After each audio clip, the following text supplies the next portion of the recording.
Democrats and the media are now unloading all their nasty attacks on rising Trump White House star and new press secretary, Caroline Leavitt. So when I was fired the last time from this show, people say to me, were you okay with that? And my answer is, I was happy. I think she's probably been put in there because, according to Donald Trump, she's a 10. Is Joy Behar's career officially over? Daytime television has been rocked to its core by a scandal so explosive it's hard to believe it's real. At the heart of it all is Joy Behar, the outspoken and often controversial co-host of The View.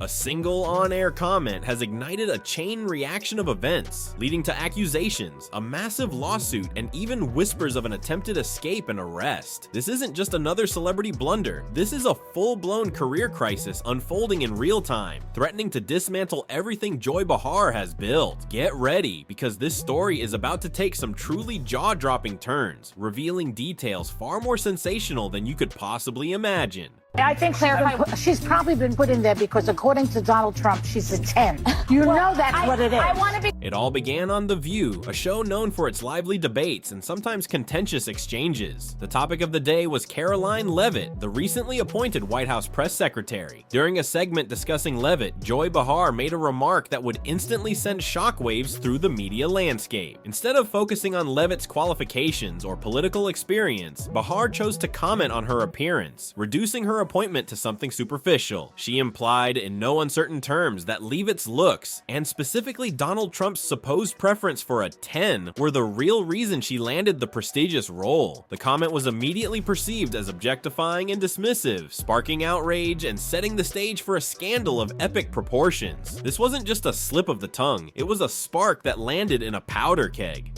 Voters do not agree with these despicable women on The View. They are wildly out of touch with the vast majority of Americans, and frankly, they should seek immediate help. The immediate aftermath of Behar's comment was nothing short of volcanic. Digital platforms became instant epicenters of fury, with social media transforming into a virtual battleground where condemnation rained down on Joy Behar with relentless intensity. This wasn't a smattering of dissenting voices, it was an overwhelming unified surge of public indignation. Hashtags critical of Behar dominated trending charts for hours on end, propelled by accusations of stark hypocrisy and blatant sexism. For years, Behar had meticulously cultivated a public persona as a staunch feminist voice, a prominent advocate for women's empowerment and equality. This single remark appeared to utterly contradict that carefully constructed image, prompting widespread accusations of a staggering lack of self-awareness and a profound betrayal of her professed values. Viewers spanning the entire political spectrum, in a rare display of unity, joined forces to demand accountability. Respected political commentators and seasoned media analysts added their voices to the growing chorus of disapproval, dissecting Behar's words with critical precision and raising serious questions about the longevity of her career. The online realm became a tempest of censure, a relentless demand for tangible repercussions that refused to be ignored or downplayed. Caroline Leavitt is the press secretary at the White House, doing a great job. Such a great job that the ladies of The View feel the green monster coming upon them. Isn't it rich that The View is saying she got the job based on looks when DEI is all about based on look? The burgeoning controversy proved too explosive to remain confined to the digital sphere. Rapidly, the scandal breached the walls of social media and surged into the realm of mainstream media, dominating primetime news cycles and front-page headlines. Leading news organizations recognized the sheer magnitude of the situation, grasping the potential ramifications for not just Joy Behar, but for the broader landscape of daytime television and media accountability. Prominent news anchors dedicated significant airtime to scrutinizing Behar's statement, inviting legal scholars, media ethics experts, and public relations strategists to offer their professional analyses. This relentless media spotlight intensified the already immense pressure bearing down on both ABC and the flagship program, The View. Advertisers, the financial engine of commercial television, became acutely sensitive to the escalating public outcry and the potential damage to their brand reputations. Sponsorship deals, the very lifeblood of daytime programming, began to falter. Major brands, fearing association with the spreading controversy and the potential for consumer backlash, initiated the withdrawal of their advertising investments from The View, triggering a genuine financial crisis for the network. ABC executives were plunged into a state of emergency emergency, convening urgent high-level meetings, desperately seeking a viable strategy to mitigate the damage and navigate their way out of the rapidly deteriorating public relations catastrophe. They really don't like this woman. She's a good communicator. And so Joy Behar just offered her analysis on why Leavitt was picked for the role. Caroline Leavitt, she's just 27 years old.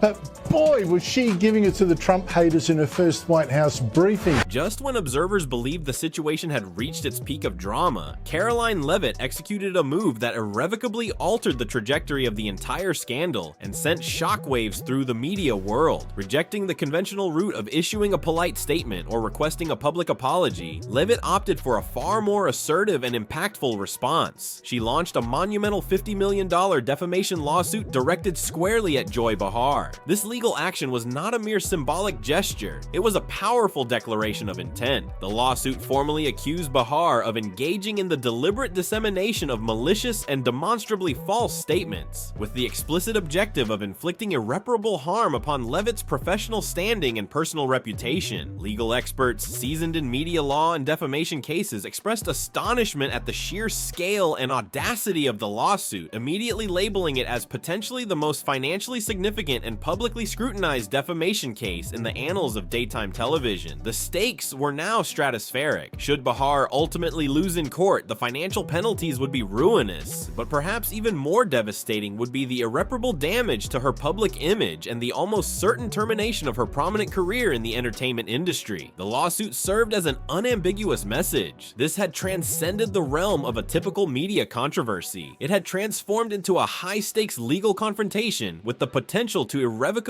alter the course of Joy Behar's life. I would like this young lady this is her first job, I would like her to do a little homework because she said something yesterday that really pissed me off. And let me explain something to you, because without that wokeness, you might not have that job. Maybe.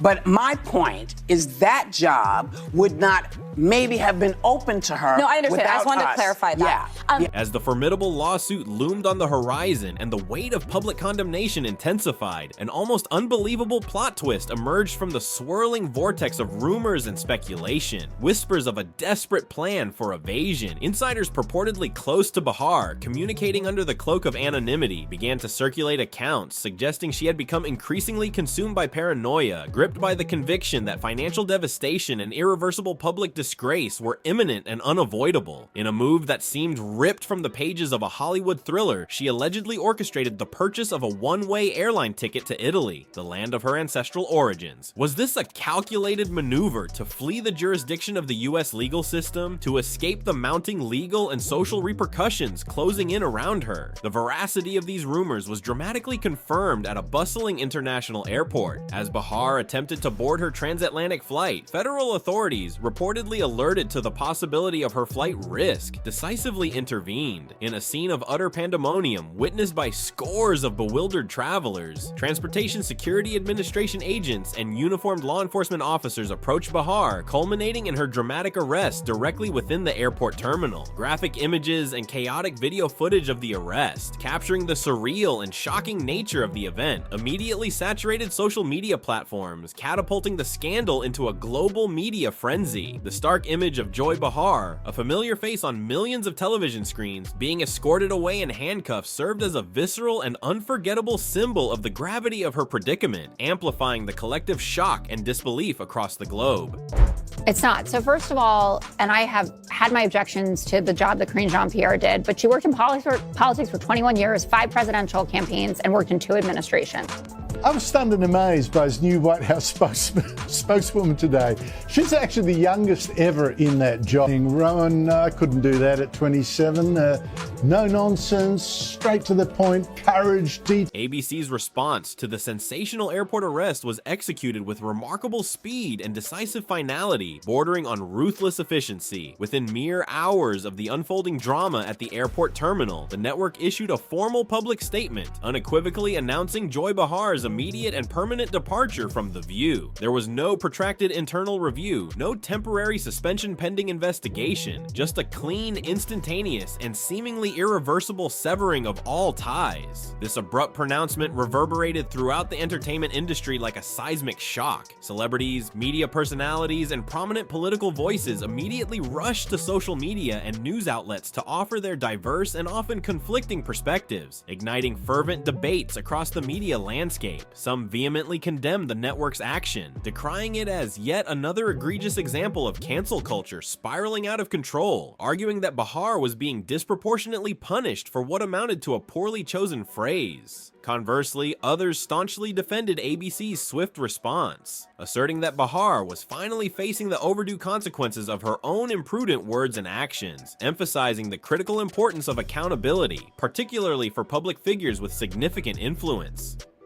The View, the once stable daytime institution, was instantly plunged into organizational turmoil, with producers and network executives now facing the daunting and unenviable task of identifying a suitable replacement capable of filling the considerable void left by one of the show's most recognizable and consistently controversial personalities. The very future viability of the program itself suddenly hung in the balance, casting a long shadow of uncertainty across the entire domain of daytime television programming. How well you can do your job, and the American people agree with that sentiment. So it's about competence, skill, and merit. In the immediate wake of her dramatic arrest and subsequent firing, Joy Behar found herself facing a daunting two-pronged crisis: a looming $50 million defamation lawsuit and a shattered public image. Legal strategists and crisis management experts began to speculate intensely about Behar's likely defense strategy. Would she opt for a combative approach, vehemently denying the allegations and attempting to discredit Karoline Leavitt's claims? Or would she pursue a more conciliatory path, perhaps seeking a settlement to mitigate the financial damage and public humiliation? Early reports suggested Behar had engaged a high-powered legal team known for their aggressive defense tactics in high-profile defamation cases. Rumors circulated that her initial legal strategy would likely revolve around arguing that her comments were taken out of context, representing opinion rather than factual assertions, and therefore falling under the umbrella of free speech protection. The legal arena was now poised to become the next major battleground in this unfolding saga, with court filings, legal arguments, and potential pre-trial maneuvers promising to keep the controversy firmly in the headlines for weeks and potentially months to come. The courtroom drama was just beginning, setting the stage for a protracted and potentially explosive legal showdown. With Joy Behar abruptly removed from the panel, The View was thrown into a state of unprecedented instability, facing the immediate challenge of maintaining viewership and navigating the turbulent waters of public opinion. Producers and network executives initiated a frantic search for a suitable replacement, a task complicated by the need to find someone who could not only fill Behar's seat, but also help to restore the show's damaged reputation. Guest hosts were immediately brought in, creating a revolving door of personalities vying for consideration, while internal discussions raged about the long-term direction of the program. Early ratings figures following Behar's departure painted a concerning picture. Initial numbers indicated a noticeable dip in viewership, suggesting that Behar's controversial presence, however polarizing, had been a significant draw for a segment of the audience. The network faced the daunting challenge of reassuring advertisers, stabilizing ratings, and convincing viewers that The View could remain relevant and engaging in the absence of one of its most long-standing and outspoken voices. The future of the show itself, once a daytime television institution, now appeared uncertain, hanging precariously in the balance as it navigated this uncharted territory of scandal, replacement anxieties, and the ever-present pressure of maintaining audience engagement in a rapidly changing media landscape.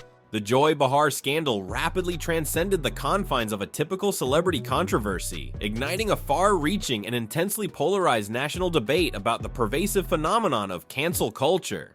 Across the media spectrum, commentators, academics, and public figures weighed in, offering sharply contrasting perspectives on whether Behar's downfall represented justified accountability or a troubling instance of disproportionate punishment in an era of heightened social media outrage. Supporters of Behar and critics of cancel culture more broadly argued that her comment, while perhaps ill-advised, did not warrant the level of professional and personal devastation she experienced. They framed her situation as emblematic of a dangerous trend towards intolerance of dissenting opinions and the erosion of due process in the court of public opinion. Conversely, proponents of holding public figures accountable for their words and actions lauded Leavitt's lawsuit and ABC's swift response as necessary steps to combat sexism and enforce standards of respectful public discourse. They argued that Behar's remarks were not merely a slip of the tongue, but rather reflective of a deeper societal problem of objectification and the perpetuation of harmful stereotypes. The Behar case became a lightning rod in this broader cultural conflict, with each new development further fueling the passionate and often acrimonious arguments about the boundaries of free speech, the consequences of public pronouncements, and the very definition of justice in the digital age. The scandal served as a stark reminder of the volatile and unforgiving nature of the modern media landscape, where a single misstep can trigger a cascading series of events with potentially career-ending ramifications, while simultaneously amplifying the ongoing national conversation about the power and perils of cancel culture itself. And so, the critical question hangs heavy in the air. Is this truly the definitive end of Joy Behar's illustrious career? Has a single ill-considered comment, however regrettable, genuinely triggered such a precipitous and potentially irreversible downfall? Furthermore, what awaits Karoline Leavitt in the aftermath of this media firestorm? Her bold decision to initiate a multi-million-dollar lawsuit has catapulted her into the harsh glare of the national spotlight. But will she relentlessly pursue this legal battle to its ultimate conclusion in a courtroom, or might a confidential settlement be negotiated behind the closed doors of power? A multitude of questions now swirl around this unfolding drama, and one thing remains unequivocally clear: the saga is far from reaching its resolution. This narrative is a relentless roller coaster of unforeseen twists and startling turns, and the forthcoming chapters are almost certain to be equally, if not more, sensational. What are your considered thoughts on this extraordinary situation? Do you believe Joy Behar is deserving of this dramatic and public reckoning, or is this a stark illustration of media-driven outrage, escalating to an unjustifiable extreme?